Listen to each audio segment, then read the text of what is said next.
Hi. So in this video lecture, I'm going to talk about William Morris's How I Became a Socialist and the, sorry, trying to find the right one, the Children's Employment Commission report of the commissioners on mining, on child mine workers in Yorkshire. So these are both sections, both writings about the problems of industrial Britain, of an industrial Victorian era. And so William Morris writes in How I Became a Socialist about this, the problem of the modern era and this desire for equality, this desire for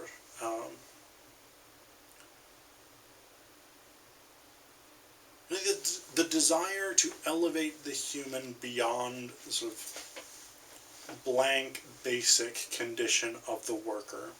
So he says, and part of this, I think, part of this that's very maybe difficult for contemporary people in the U.S. is that socialism has become a bad word, and that's really based largely on misunderstandings of what's involved in socialism and what socialism actually means.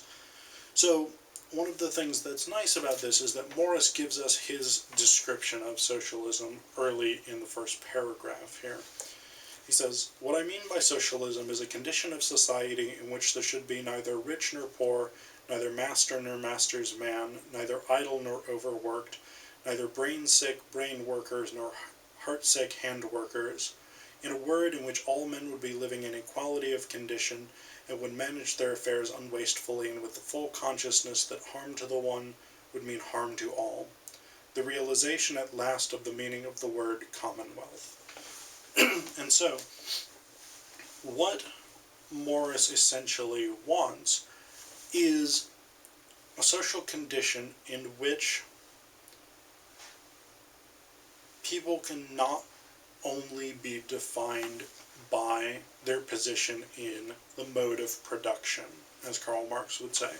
So this idea that if you're a factory worker, you're not just a factory worker. You can also appreciate art and appreciate music and literature and aesthetics and things like this. And you can have positive meaning in your life as opposed to being just a factory worker. And this actually, I mean, I think this is harder today for us to get a hold of because we have come so far through the work of trade unions and socialists and things like this to have limited working hours, to have safe working conditions, to have health care and benefits and things like this, although those are now sort of disappearing under neoliberalism, but that's a separate issue. We have to remember when we're reading Morris that a lot of workers were just workers. Like you would work in a factory or a mill or a mine for 12, 14, 16 hours a day. You would come home, you'd eat a little bit of food, you would sleep, you would get up the next day, and you would do it again. Maybe you got Sundays off, but by and large, life consisted of work. For people who were in the working class, life consisted of sort of the daily grind of poverty for the urban poor.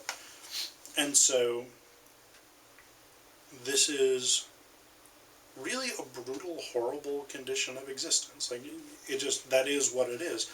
And Morris is suggesting that it does not have to be.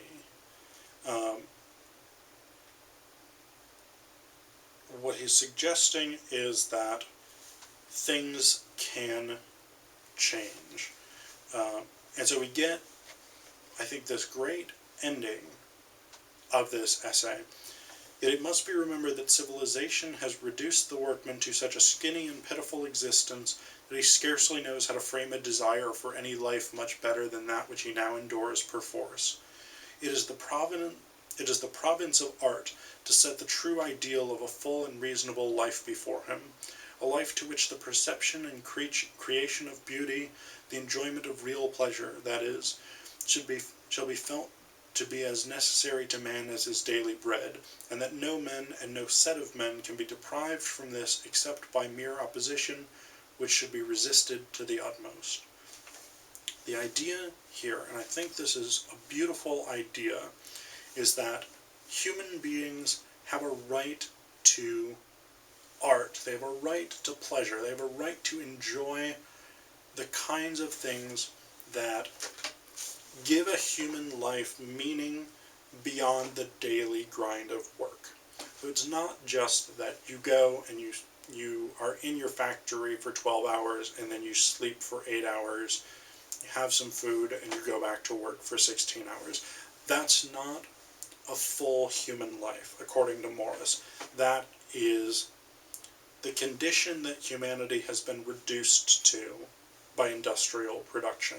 And what he wants is well-rounded human beings. What he wants is factory workers who can also appreciate Mozart or Wagner, or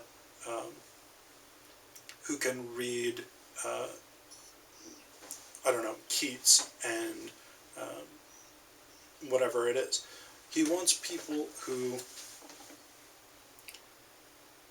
can experience life as something worth living, as opposed to just something to cling to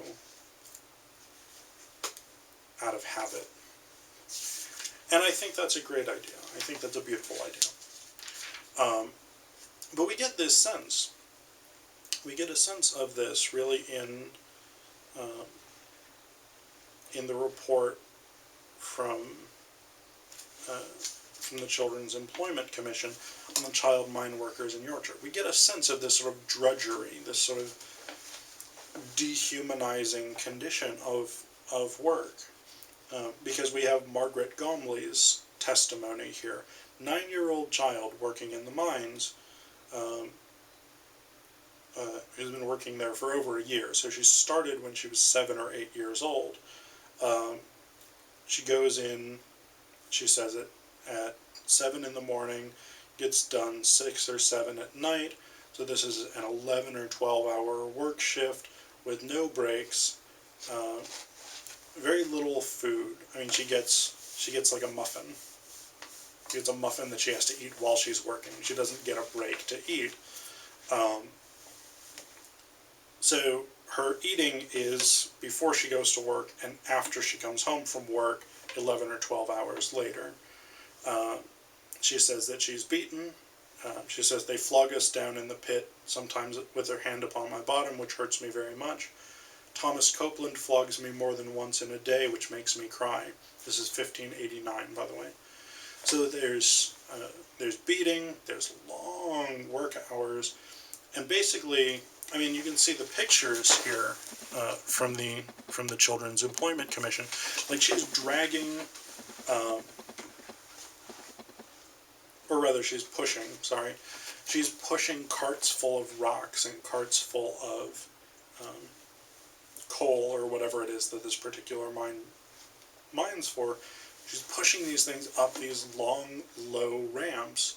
So, I mean, this is really a sort of brutal, inhuman kind of set of working conditions for anyone, much less a 9-year-old child.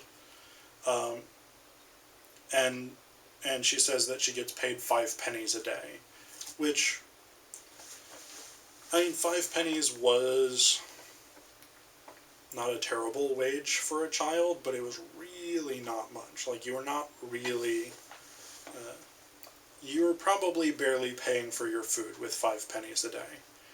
And indeed, this is ultimately part of sort of the plan, or the big critique of industrial capitalism.